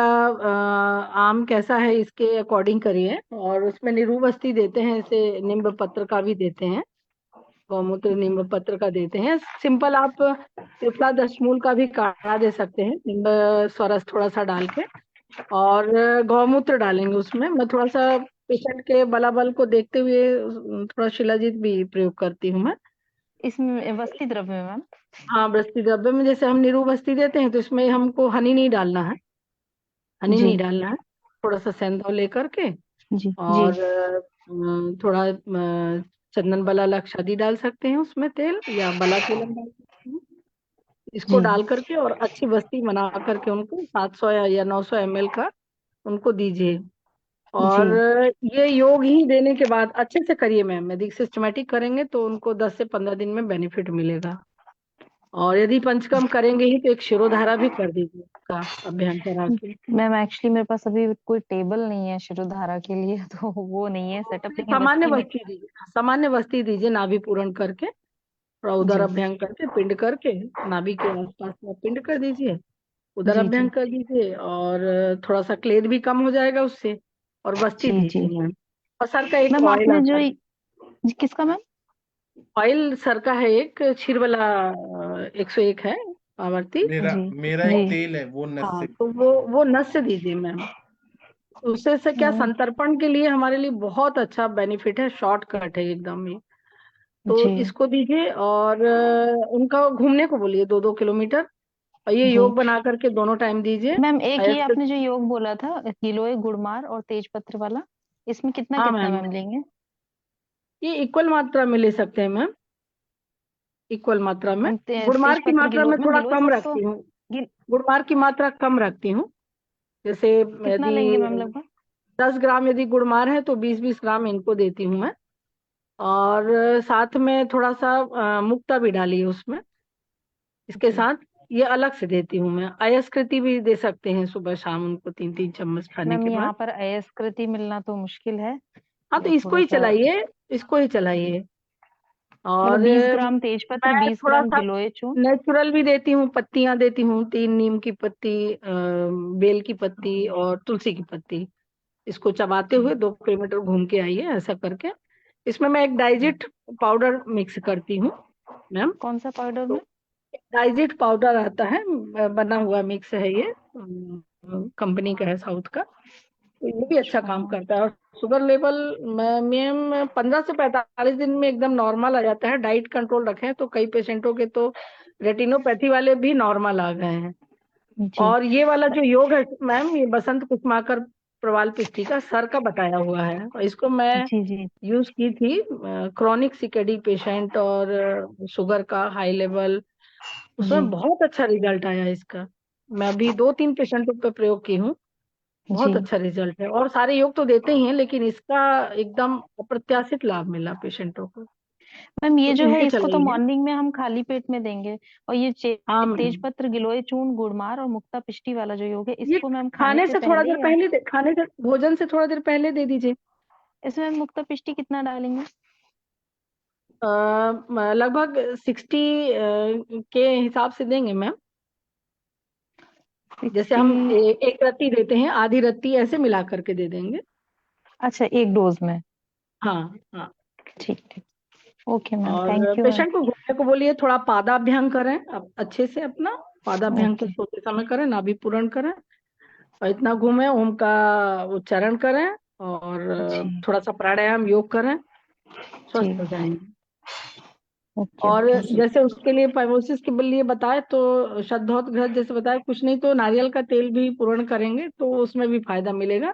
त्रिफलादी से धावन करके, और नारियल का तेल का पूर्ण करें, या दुर्वादी घृत का भी प्रयोग कर सकते हैं उसमें, तो भी फायदा जी करता है। जी जी जी, मैम। Thank you ma'am. हाँ मनीषा मैम, वो आपने वो ये बताया ना, गुड़मार, तेजपत्ता जी और गिलोय, ये जी 10 ग्राम गुड़मार और बाकी के 20-20 ग्राम, तो इसकी हाँ कितने जी। पुड़िया बनेंगे? एक टाइम का इसकी डोज है क्या ये? हाँ 30 पुड़िया बनेगी मैम। एक 30 टाइम पुड़िया? इसको देती हूँ, और एक टाइम डाइजेट पाउडर देती हूँ मैं, 1 चम्मच खाने से एक, पहले साथ। अच्छा, एक एक टाइम ये और एक टाइम ये, हाँ ऐसा? डाइजेट पाउडर देती हूँ, और खाने के बाद दे देती हूँ 30 to 40 ml, बस। हाँ और ये सारी चीजें और चलती हैं, शोधन हो जाता है, पेशेंट का स्ट्रेस लेवल कम हो जाता है, एक्टिविटी बढ़ा देते हैं, थोड़ा नाभि पूरण करके उदर अभ्यंग करा दिए, और थोड़ा पोटली स्वेद करा दिए, ये सारी चीजें एक्टिव हो जाती हैं। और पेनक्रियास भी एक्टिवेट होने लगता है उसमें। और साथ में जैसे दीपन पाचन के लिए आरोग्यवर्धिनी भी, ओबेज है तो आरोग्यवर्धिनी भी चला दीजिए। कभी कभी कृमि की भी शिकायत दिखती है तो उसको भी देख लीजिए, बाइबिडन का भी प्रयोग कर सकते हैं बस्ती में, या मैम ये कृमि डोज कुठार का रस समझ वगैरह। नहीं आया। सॉरी जी मैम, मैम। मैम वो डोज का समझ नहीं आया, जो जैसे वो 70 ग्राम डोज बनी ना, जी तो उसको हमने 30 पूड़ियां बनानी है, जहाँ वो एक डोज है? जी मैम, उसमें उसमें पेशेंट को देखिए, यदि धातुशय भी है यदि उसका, तो उसमें स्वर्णमाक्षिक भी हम उसमें डालते हैं मैम। 1 चम्मच जो हमारा टीस्पून है ना, वो फुल हमको सुबह देना है। मतलब जब हम लोग 70 ग्राम की डोज बना रहे हैं तो उसमें से हम लोगों ने 1 चम्मच लेना है? हाँ 1 चम्मच लेना है, एक ठीक है, टीस्पून और फुल लेना है। 1 टीस्पून फुल लेना है खाली हाँ पेट। और मैम हाँ उसका कोई अनुपान हाँ जी। वगैरह या कुछ कैसे भी? कोई अनुपान नहीं है, खाली पेट पानी से दे दीजिए। ठीक है ma'am, okay. Thank you ma'am, प्रणाम।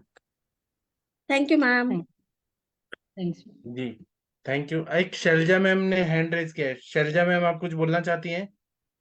हाँ जी, प्रणाम सर। सर आपने आज जो पढ़ाया ना, ये पित्त के विषय में जब आप बता रहे थे, तो हाँ, उसी में मेरा क्वेश्चन था कि गोमूत्र का कैसे रहता है, मतलब? गोमूत्र तो पित्त वर्धक होता है असली में। दुग्धम च मूत्रम च विरेचनानी, तो वो विरेचन करता है। और हम गोमूत्र हरित की देते हैं, या पुनर्नवा मंडूर देते हैं, या जिसमें भी गोमूत्र डालते हैं, उसका उद्देश्य ये रहता है कि बॉडी को निकालना है, विरेचन कराना है। अगर हम ऐसे गोमूत्र पियेंगे तो आप कभी पी के देखिए, आपको ना हाइपर एसिडिटी होगा, ठीक है अगर वो सर। मैंने एक, हाँ जी, बीपी का पेशेंट कोई मतलब था, उसमें लहसुन के साथ गोमूत्र का कॉम्बिनेशन था, तो उसमें उसको बहुत रिलीफ मिला था। तो वो फिर कैसे वो मतलब ऐसे होगा कि उसका पेट अच्छे से साफ होने लगा, पेट साफ होने से उसका बीपी नॉर्मल हो गया। ठीक है, अदरवाइज मतलब पित्त को बढ़ाने वाला होता है ये मतलब। हाँ, ठीक है सर।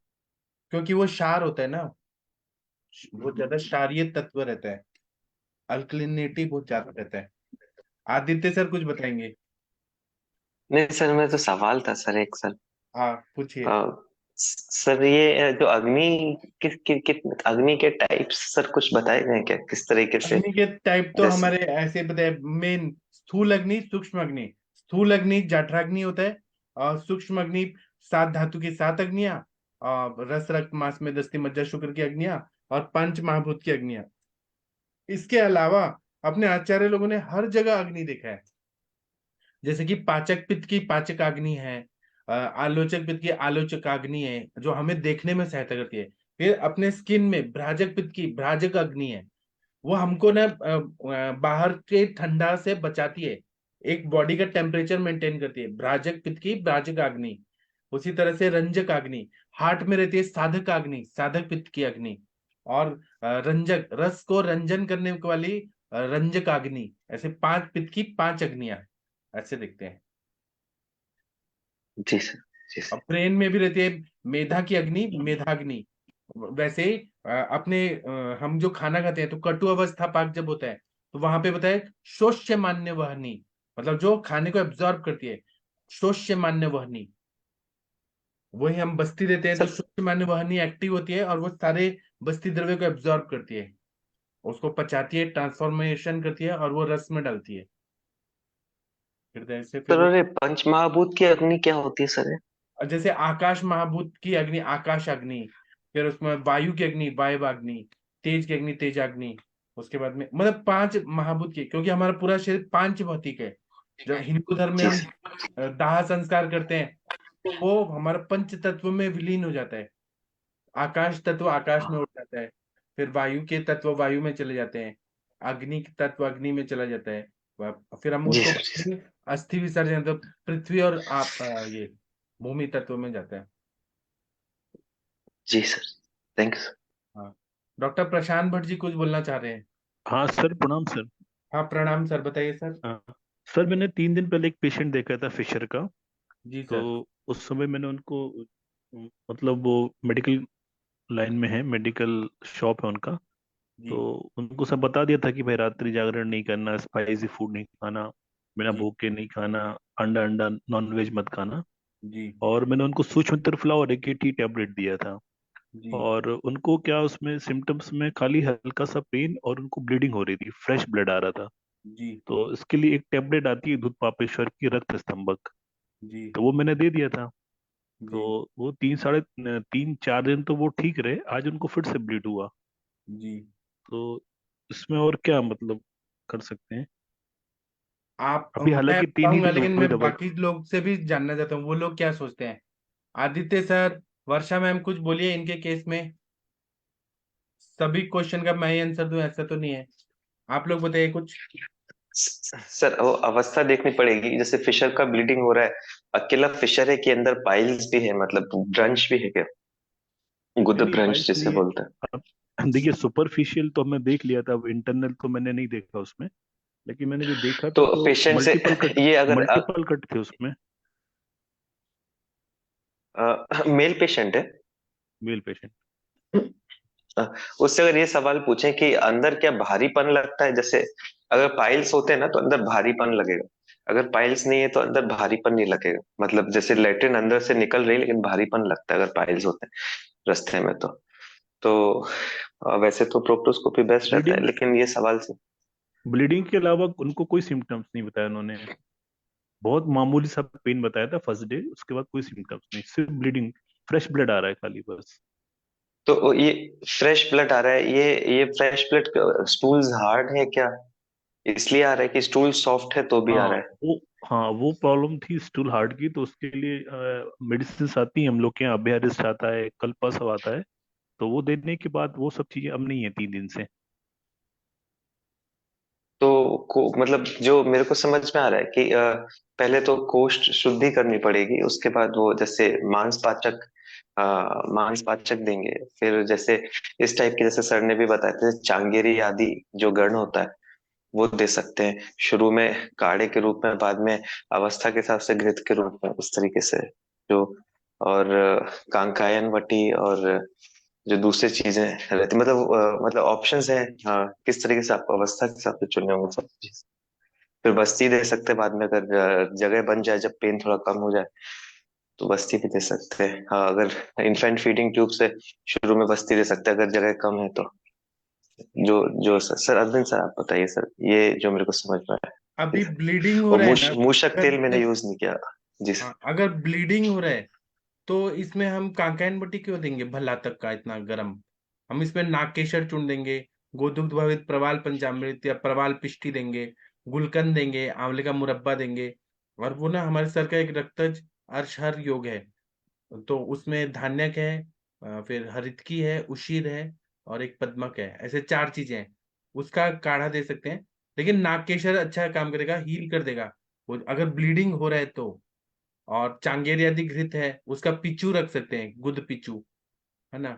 और आसव वरिष्ठ अगर देना चाहते हैं तो चंदन आसव, सारीवाद्य आसव, उशिर आसव दे सकते हैं। जी जी, मतलब पित्त का शमन करना है वहां पे, और हाँ, रक्त का स्तंभन करना है, 2 दवाइयां देनी हाँ, है ना। शद्दौत घृत वो लगा सकते हैं अगर दाह पाक बहुत ज्यादा हो रहा है तो। बोलबद्ध रस का भी यूज कर सकते हैं यहाँ पे। बोलबद्ध रस भी, या पुष्यानुक चूर्ण बहुत अच्छा है, तंडुलोदक के साथ। स्तंभन जी करना है, हमें रोकना है। जी जी जी। सर इसमें कामदूधा रस भी दे सकते हैं। हाँ, सही, कामदुधा रस। लेकिन कामदुदा रस जैसे जिनकी कफ ग्रहणी रहती है उनको कॉन्स्टिपेशन कराती है, सर मैंने देखा है सर, कुछ हाँ, पेशेंट्स। तो वो ग्रहणी देखना है, कफज ग्रहणी है क्या? नहीं है। अब मेरे हिसाब से कफज ग्रहणी में ब्लीडिंग पाइल्स कहाँ होगा? पित्त का ही है ना प्रकोप। पित्तज, हाँ, पित्तज ऋणी ही होगा वो, ठीक हाँ, तो ठीक। उसमें कामदुधा चलेगा। जी जी, ठीक है सर, मैं समझ गया। पित्त शमन और स्तंभक दवाइयां देनी है हमें। हाँ, और बाकी चलने दे, सूक्ष्म तरफलाई की थी तो कंटिन्यू है। हाँ। अरे और हाँ, अगर फायदा भी और है। ब्लीडिंग हो रहा है तो आप एक एक गिलास कुटेजारिस्ट पीने को बोलिए, बंद हो जाएगा। लेकिन कुटेजारिस्ट का साइड इफेक्ट ये होता है कि कॉन्स्टिपेशन कर देगा वो। हाँ, वो नहीं चाहिए कॉन्स्टिपेशन। हाँ, अभी एक और अच्छा दवाई आता है इनका, कल्पासा, यूज किया कभी आप लोगों ने? बहुत अच्छे रिजल्ट मिले हैं बीमारी में। जहाँ पे अभ्यरिस्ट दे के अपन पेट साफ कराते हैं ना, और कभी कभी अभ्यरिस्ट का हाई डोज देने के बाद भी कई लोगों को वो मतलब वात अनुलोमन नहीं हो पाता, उनका मल बाहर नहीं आता। तो कल्पासो का बहुत अच्छा रिजल्ट मिला हमारे लिए भी। उसमें है क्या, कंटेंट्स क्या है? अब वो मुझे अभी नया है, मुझे भी नहीं पता। मैं बताऊंगा, मैं कल डाल दूंगा फोटो। जी, चलिए, थैंक यू सर। जी, और ठीक। सर पित्त के शमन के लिए जैसे चंद्रकला रस है, हाँ, स्टिफलॉन है, जी, बोलबद्ध आपने बताया है सर, प्रबल पंचामृत मुक्ता के साथ जी सर। जी, बहुत अच्छा सर होता है दुर्वा चंद्रकला रस। तेल, दुर्वादी तेल है या दुर्वादी घृत ना, इसमें अच्छा काम कर रहा है। शतावरी घृत भी अच्छा काम करेगा। शतावरी घृत, दुर्वादी, उस उनको ना हेमराइड से यदि रिकवर हो जा रहा है तो फिर स्लोली उनको बस्ती भी दीजिए साइड से लेकर के कैथेटर, जी, तो वो ज्यादा इफेक्टिव रहेगा सर। जी, और दो जी दो उसमें सैंडविच बस्ती दीजिए उनको, लेकर के कोष्ठ शोधन भी हो और उनको ये हील भी हो।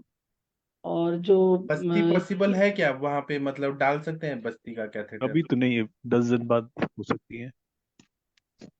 मेरे सजेस्ट उसमें कर पेशेंट देंगे को बहुत जातादी बहुत तेल, मुश्किल था। जातादी तेल, मेरा चंदन पेशेंट बना इसी तेल। कंडीशन में थी, तो मैंने फिर बहुत संभाल के खुद ही दी, मैं असिस्टेंट से नहीं दिलाई। और उसको वही है कि थोड़ा संभाल के और अपोजिट साइड से, अपोजिट में प्रेशर देके और स्लोली उनको बस्ती इंजेक्ट करके और फिर अपोजिट ही प्रेशर देके आप निकालिए, बिल्कुल भी ट्रेस नहीं होता है।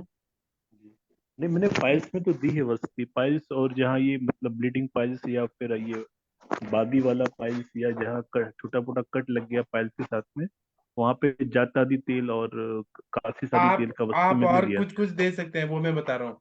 आप जैसे जी यष्टि मधु घृत दे सकते हैं, या यष्टि मधु जी को घी के साथ दे सकते हैं। बरगद का क्वाथ दे सकते हैं, बरगद के छाल का। या फिर आप ना ये आम का गुठली का ऐसे चूर्ण दे सकते हैं। या फिर आप ये आम का, या फिर जामुन का, या फिर पीपल का, ये जो है ना शीरी वृक्ष के बड़े बड़े वृक्ष, उनके छाल का, तो वो ब्लीडिंग रोक देता है। या सारीवा है, चंदन है, उशिर है, मधु यष्टि है, ये सब जो पित्त का, या मनुका दे दीजिए। मनुका को पानी में भिगो के, किशमिश को, और वो पीने के लिए पेट भी साफ करेगा, पित्त का भी उष्णता कम कर देगा। जी सर, ठीक सर सर, इसमें ठीक। पंचवल्कल का अवगाहन भी तो करा सकते हैं, हाँ, पंचवल्कल ये क्वाथ मेरा का। रह गया। अवगाहन करा सकते हैं, कैसे कराएंगे वैशाली मैम, बताइए। सर मेरे पास आज ही पेशेंट आया था इसका, सेम उसको भी बहुत ब्लीडिंग हो रही थी और 4-5 दिन से ब्लीडिंग थी। तो मैंने उसको नाक केसर चूर्ण और कहरवा पिष्टी एंड वो सर बोलबद्ध रस एंड स्फटिका, इसका कॉम्बिनेशन दिया है। और सर अशोभनी वटी दिया हुआ है। और उसको सर थोड़ा सा हार्ड स्टूल था तो हरितकी मैंने डाला है। तो और साथ में सर उनको जात्यदी तेल का 5 ml का वो दिया था वस्ती करने के लिए। और सर उनको ये सारे इनके गांव में ही रहते हैं, तो ये सारे पेड़ सर उपलब्ध रहते हैं सारे। तो मैंने उनको बरगद का, उदुम्बर, ये उनके पास थे पास में, तो मैंने उनको बोला था उसकी छाल निकाल करके आप उबाल लेंगे और फिर उस पानी को टब में रख करके हल्के गुनगुने में आप उसमें बैठ करके अवगाहन करेंगे। सर मैंने तो भी यही बोला है, बाकी प्रॉपर वे आप समझाएं कैसे करते हैं। आपने सही बताया। या पंचवल्कल क्वाथ से धावन कर सकते हैं, वो एरिया को क्लीनिंग कर सकते हैं। जी मैम नाग केशर, खैरवा पिष्टी, बोलबद्ध रस और स्फटिक आपने जी जी, और सर हरित की 1 ग्राम डाला था सर उसमें। जी मैम जी। हम्म, देखिए सर, ये जो द्रव्य गुण के एमडी रहते हैं ना, इनको बहुत नॉलेज रहता है। वैशाली मैम जो है ना, द्रव्य गुण के एमडी हैं, इनको बहुत अच्छा नॉलेज है। तो आप कोई भी वनस्पति से रिलेटेड पूछना चाहेंगे, अच्छे से बता पाएंगी। सर वनस्पति का ही सर फ्यूचर है, क्योंकि वो अभी सस्ता है सर, और ये बस मतलब गवर्नमेंट इंस्टीट्यूट में उसी का फ्यूचर है सर। तो ये लखनऊ में गवर्नमेंट में ये मेडिकल ऑफिसर है, वैशाली मैम, एमडी की है द्रव्य गुण में, बहुत इंटेलिजेंट है। मैम कहरवा पिष्टी तो ये है, स्फटिक क्या सोच के डाले मैम? वैशाली मैम, आपसे प्रश्न है। मैम एक्चुअली जब हम लोग, मुझे बहुत कुछ नहीं आता सर, मेरी फालतू में तारीफ कर रहे हैं। एक्चुअली जब मैं सर रजो दोष वालों में देती हूँ तो उसमें स्फटिका डालती हूँ तो मुझे रिजल्ट्स अच्छे मिलते हैं, तो मुझे लगता है वो स्तंभक की तरह कार्य करता है। इसलिए मैंने यहाँ इस केस में भी थोड़ा सा वो डाला और वो स्तंभक की तरह काम करेगा, इसलिए 250 मिलीग्राम की उसमें एक डोज में डाला था सर मैम। सर इसमें गैरिक का कोई रोल होगा क्या सर? स्फटिक जैसे अगर हाँ, ठंडा गैरिक भी है, रहता है थोड़ा। कषाय रस रहता है ना, वो बहुत अच्छा काम करेगा, रुकेगा। जी सर, क्योंकि और मैं सर स्फटिक गैरिक ये मैंने भी है, खाया है सर गैरिक के गैरिक साथ। एक्चुअली थोड़ा सा रक्त का भी वो करेगा, रक्त क्षय हो रहा है तो लौह का योग है, तो मुझे लग रहा है वो थोड़ा सा वो भी इंक्रीज करेगा, लौह का तत्व भी देगा। इसमें वैशाली में स्फटिका लखनऊ वर्क। में किधर है? अच्छा जी जी, बात कर लीजिए। सर मैं लखनऊ में नहीं हूँ सर, मैं कानपुर के पास में हमीरपुर पड़ता है, वहां पर मेरी पोस्टिंग है, मेरा घर कानपुर में है। और मैंने जी लखनऊ जी, से सर पीजी किया है। अच्छा अच्छा, जी जी, जी कि अभी मैं लखनऊ में था क्योंकि इसलिए जी। अच्छा अच्छा सर, वो आरएसी कॉलेज से किया है और ये Aditya 2017 sir batch. MBBS MD doctor है मैम, वैशाली में। अरे सर नमस्कार सर। ये एमबीबीएस एमडी नमस्कार। डॉक्टर है। एमबीबीएस एमडी सर, फिर यहाँ पर कैसे? मैं तो अभी जुड़ी हूँ कल वही से तो, तो। इनका ये जो इनकी आत्मा है आयुर्वेद, ये एलोपैथी के डॉक्टर है, लेकिन इनको यहाँ मन लगता है हमारे साथ। सर मेरे हस्बैंड भी हैं एलोपैथी के, पर उनको बिल्कुल इंटरेस्ट नहीं होता है आयुर्वेद में।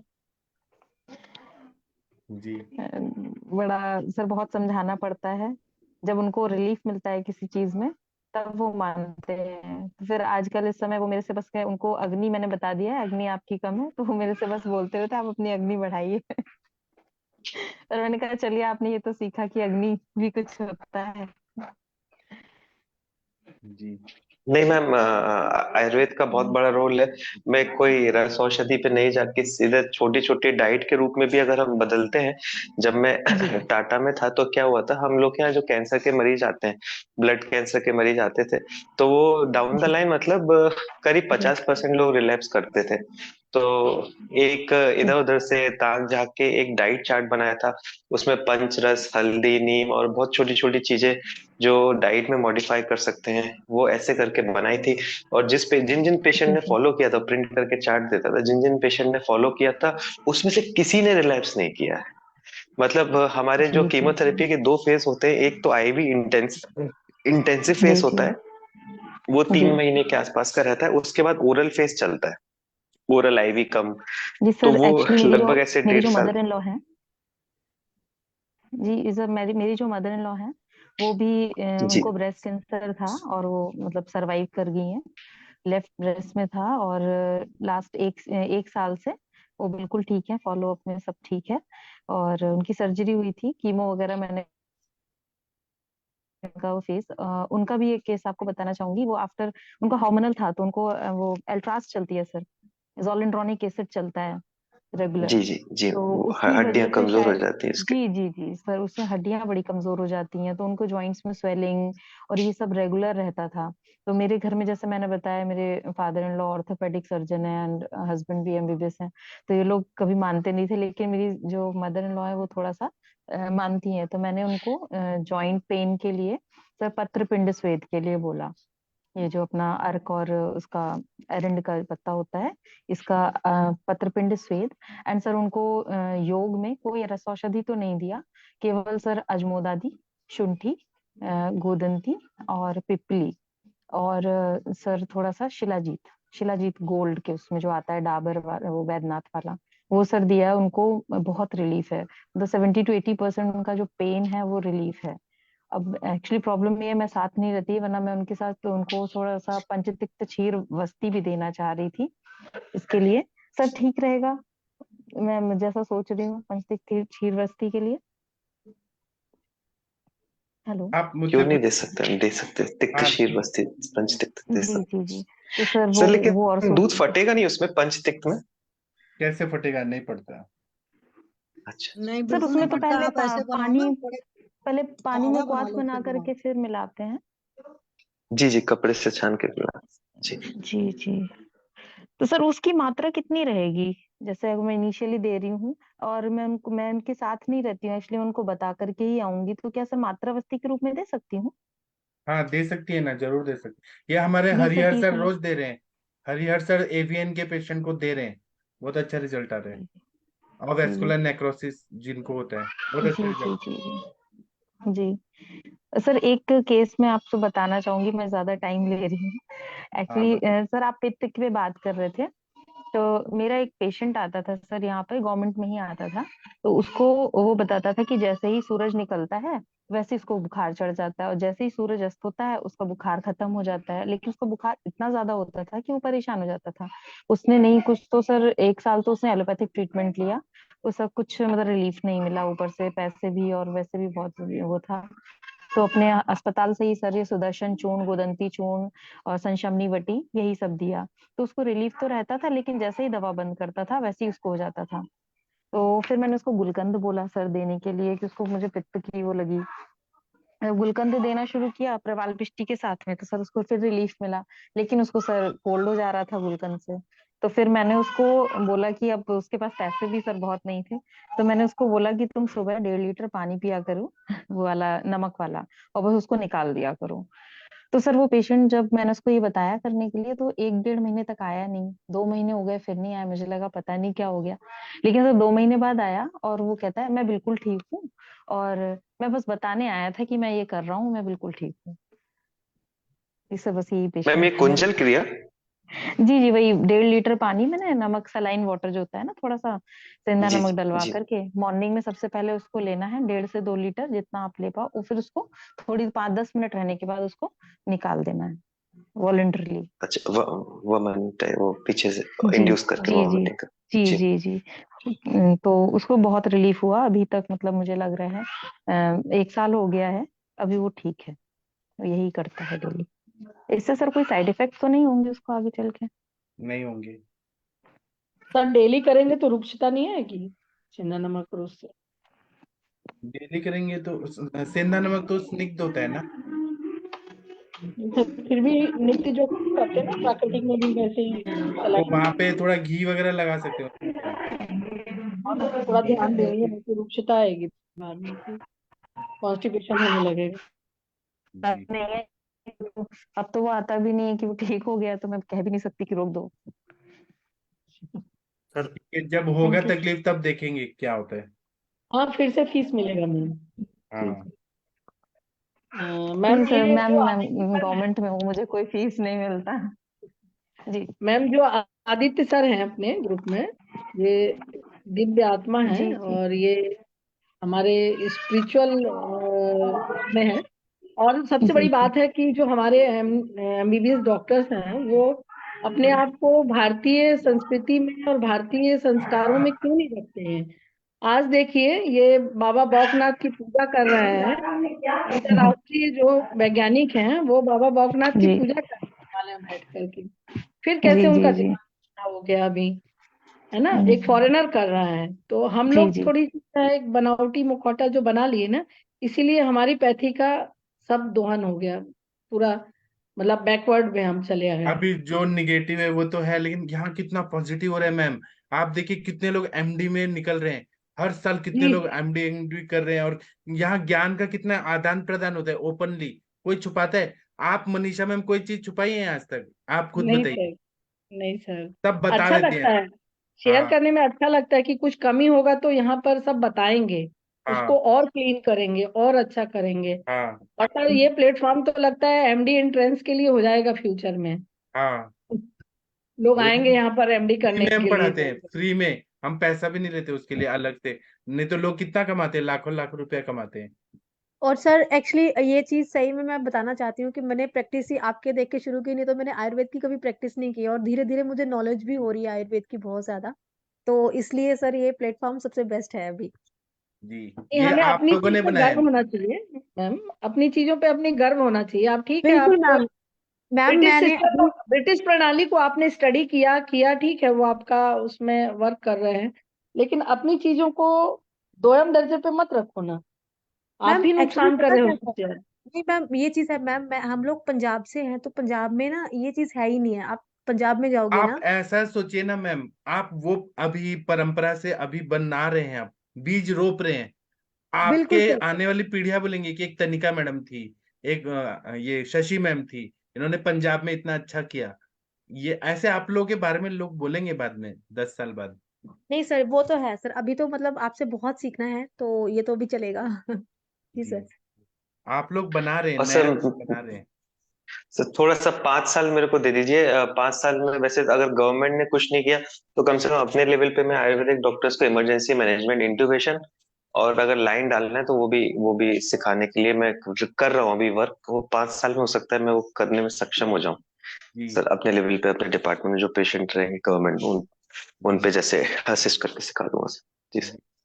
सर हमारे शशि मैम जो हैं वो प्राकृतिक में चली गई थी, और इस प्लेटफॉर्म पे आने के बाद वो इतना इतना ज्यादा इंटरेस्ट रखी और आज वो एमडी में एंट्रेंस लिए हैं। हाँ वही उनको ना। तो बहुत और देखिए ना बहुत बहुत कितना की बधाई है। बात, शशि मैम जी का द्रव्य गुण में नंबर लगा था, तो वो जी निराश हो गई थी कि मुझे द्रव्य गुण नहीं करना है। फिर हमने उनको प्रोत्साहित किया कि नहीं आप करिए करिए, कोशिश करिए, और उनका संहिता में लग गया। वो बहुत बड़ी बात है, लोग संहिता में कर रहे हैं, जितने लोग हैं, मोनिका मैम, फिर वो ज्यादातर कंचन मैम, सब संहिता में कर रहे हैं। इतना इंटरेस्ट है लोगों को संस्कृत पढ़ना, संहिता में करना, ये बहुत बड़ी बात है। ठीक है।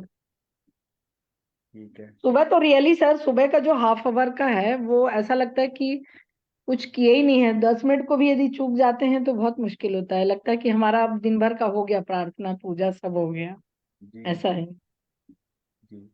तो अभी हम सेशन बंद कर देते हैं, आप ठीक सुबह है मिलेंगे। अगर मुझे फीवर नहीं आया तो मैं सुबह ज्वाइन करूंगा। मुझे क्या है, रात को बुखार आ जा रहा है, इसलिए मैं सर, थोड़ा सुबह। रेस्ट करिए प्लीज, हाँ और ठीक। अच्छी मेडिसिन लीजिए सर। हाँ जी, ठीक यदि है, थैंक कंटिन्यू यू। जी कंटिन्यू आ रहा फीवर तो सर थोड़ा सा कंटिन्यू मेडिसिन ले लीजिए प्लीज। हाँ हाँ। जी जी। अभी क्या है, सुबह ही बुखार आ जाता है, इतना तेज बुखार आता है कि बैठा ही नहीं जा रहा है, इसलिए। और रोज आ रहा है अभी बुखार सुबह, तो अभी मैं करता हूँ। ठीक है, जी अभी सर। हम सेशन बंद करते हैं। थैंक यू, प्रणाम, गुड नाइट, शुभ रात्रि। प्रणाम सर, प्रणाम, गुड नाइट। प्रणाम सर, गुड नाइट सर।